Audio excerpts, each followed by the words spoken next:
Hello dears, ഇന്ന് നമ്മൾ പഴുത്ത ചക്ക കൊണ്ട് നല്ല ടേസ്റ്റ് ആയിട്ടുള്ളൊരു സ്വീറ്റ്സ് ആട്ടോ റെഡിയാക്കുന്നത്. അപ്പോൾ എൻ്റെ വീഡിയോ ആദ്യമായിട്ട് കാണുന്ന കൂട്ടുകാരാണെങ്കിൽ ചാനലൊന്ന് സബ്സ്ക്രൈബ് ചെയ്യണം. ഇഷ്ടപ്പെട്ടാൽ ലൈക്ക് ചെയ്യാനും മറക്കരുത്. അപ്പോൾ ഇത് അങ്ങനെ തയ്യാറാക്കാമെന്ന് നോക്കാം. ആദ്യം ഞാനൊരു മിക്സിയുടെ ജാറിലേക്ക് 1 കപ്പ് തേങ്ങ ഇട്ട് കൊടുത്തിട്ടുണ്ട്. ഇത് മിക്സിയിലിട്ട് നന്നായിട്ടൊന്ന് പൊടിച്ചെടുക്കാം. ഇതിവിടെ മാറ്റി വെക്കാം. അപ്പോൾ ഞാൻ പാത്രത്തിൽ കുറച്ച് ചക്കച്ചോളം എടുത്ത് വെച്ചിട്ടുണ്ട്. ഇനി ഇതിലുള്ള കുരുവൊക്കെ ഒന്ന് കളഞ്ഞ് മാറ്റാം. അപ്പോൾ നല്ല കളറുള്ള ചക്കച്ചോളയാണ് കേട്ടോ. അപ്പോൾ ഞാൻ കുരുവൊക്കെ കളഞ്ഞെടുത്തിട്ടുണ്ട്. ഇനി നമുക്ക് ഒരു മിക്സിയുടെ ജാറിലേക്ക് ഇട്ട് കൊടുക്കാം.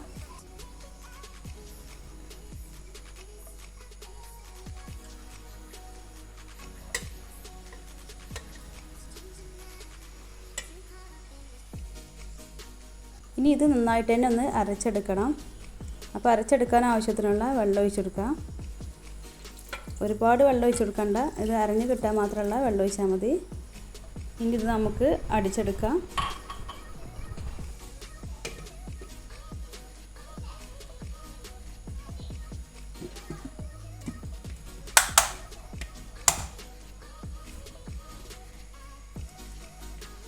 അപ്പോൾ ഇത് നന്നായിട്ട് തന്നെ അരച്ചെടുത്തിട്ടുണ്ട്.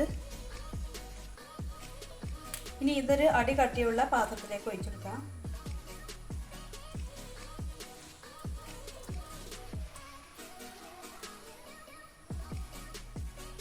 ഇനി ഇത് നമുക്ക് നന്നായിട്ടൊന്ന് വേവിച്ചെടുക്കാം.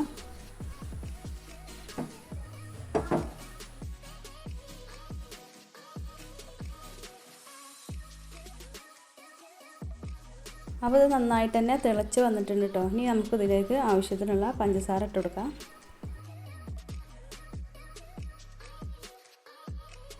മധുരമൊക്കെ പിന്നെ നമ്മൾ ഓരോരുത്തരുടെ ഇഷ്ടത്തിനനുസരിച്ച് ചേർത്ത് കൊടുക്കുക. ഞാൻ അത്യാവശ്യം നല്ല മധുരം തന്നെ ചേർത്ത് കൊടുത്തിട്ടുണ്ട്.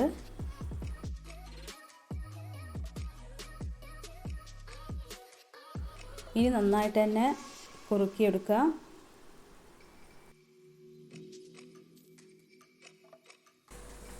അപ്പോൾ ഇത് ചക്കൻ്റെ മാവ് ഏകദേശം നന്നായിട്ട് തന്നെ കുറുകി വന്നിട്ടുണ്ട്. ഇനി നമ്മൾ ഇതിലോട്ട് ഒഴിച്ചെടുക്കുന്നത് കോൺഫ്ലവറാണ്. ഇനി കോൺഫ്ലവർ ഇല്ല എങ്കിൽ 1.5 ടേബിൾ സ്പൂണ് മൈദ ഇട്ടെടുത്താൽ മതി കേട്ടോ. ഒരു ബൗളിലേക്ക് ഞാൻ 1.5 ടേബിൾ സ്പൂൺ കോൺഫ്ലവർ ഇട്ട് കൊടുത്തിട്ടുണ്ട്. ഇതിലോട്ട് കുറച്ച് വെള്ളം ഒഴിച്ചിട്ട് ഒന്ന് കലക്കിയെടുക്കാം. ഒട്ടും തന്നെ കട്ടയില്ലാതെ നന്നായിട്ട് തന്നെ കലക്കിയെടുക്കാം. അപ്പോൾ ഇതാ കോൺഫ്ലവർ നന്നായിട്ട് തന്നെ കലക്കിയെടുത്തിട്ടുണ്ട്. ഇനി നമുക്ക് ഇതിലോട്ട് ഒഴിച്ചെടുക്കാം. ലോ ഫ്ലെയിമിലാക്കിയിട്ട് വേണ്ടത് അത് ഒഴിച്ചെടുക്കാൻ. കാരണം കോൺഫ്ലവർ ആയതുകൊണ്ട് തന്നെ പെട്ടെന്ന് തന്നെ കട്ട പിടിക്കാൻ സാധ്യത ഉണ്ട്. മാത്രമല്ല പൊടിയൊന്ന് വേവ് വേണം. ഇപ്പോൾ ചക്കൻ്റെ സീസൺ ആയതുകൊണ്ട് തന്നെ ഇപ്പോൾ എല്ലാവരുടെ വീട്ടിലും ചക്കൊക്കെ ഉണ്ടാവുമല്ലേ. ഇനി ചക്ക അല്ലെങ്കിൽ എവിടുന്നേലൊക്കെ കിട്ടുമ്പോൾ ഇതുപോലെ തയ്യാറാക്കി നോക്കിട്ടോ. ഇനി നന്നായിട്ട് തന്നെ കുറുകി വരണം. അപ്പോൾ 4-5 മിനിറ്റ് സമയം വഴറ്റിയെടുത്തപ്പോൾ ഇതുപോലെ ആയിട്ടുണ്ട് കേട്ടോ. ഇനി ഇത് ചട്ടിയിൽ നിന്നും വിട്ട് പോരുന്നത് വരെ നന്നായിട്ട് തന്നെ ഇളക്കി കൊടുക്കണം.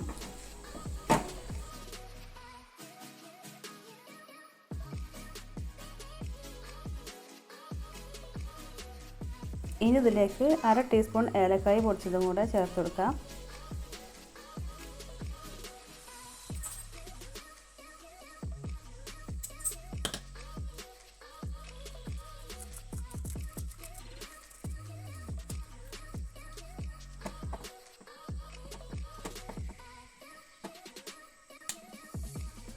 ഇനി കുറച്ച് നെയ്യാട്ടോ ഒഴിച്ചെടുക്കുന്നത്.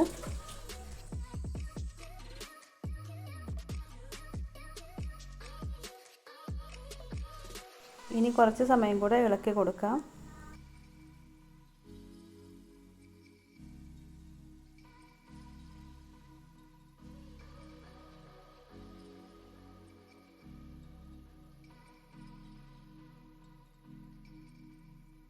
അപ്പോൾ ചട്ടിയിൽ നിന്ന് വിട്ട് വരുന്ന പരുവത്തിലാകുമ്പോൾ നമുക്കിത് ഒരു പാത്രത്തിലേക്ക് മാറ്റാം.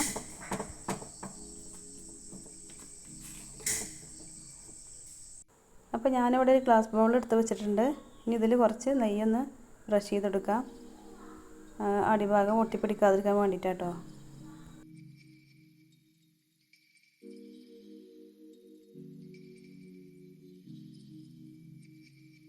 അപ്പോൾ ഞാൻ പാത്രത്തിൽ സെറ്റ് ചെയ്ത് വെച്ചിട്ടുണ്ട്. ഇനി ഇത് നന്നായിട്ടൊന്ന് തണുത്ത് വരട്ടെ.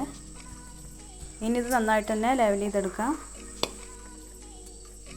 അപ്പോൾ ചൂടൊക്കെ മാറിയിട്ടുണ്ട്, നല്ല സെറ്റായി വന്നിട്ടുണ്ട് കേട്ടോ. ഇനി ഇത് നമുക്കൊരു പാത്രത്തിലേക്ക് വെച്ചെടുക്കാം. നല്ല അടിപൊളിയായിട്ട് തന്നെ കെട്ടിയിട്ടുണ്ട് കേട്ടോ. ഇനി നമുക്കിതൊന്ന് കട്ട് ചെയ്തെടുക്കാം.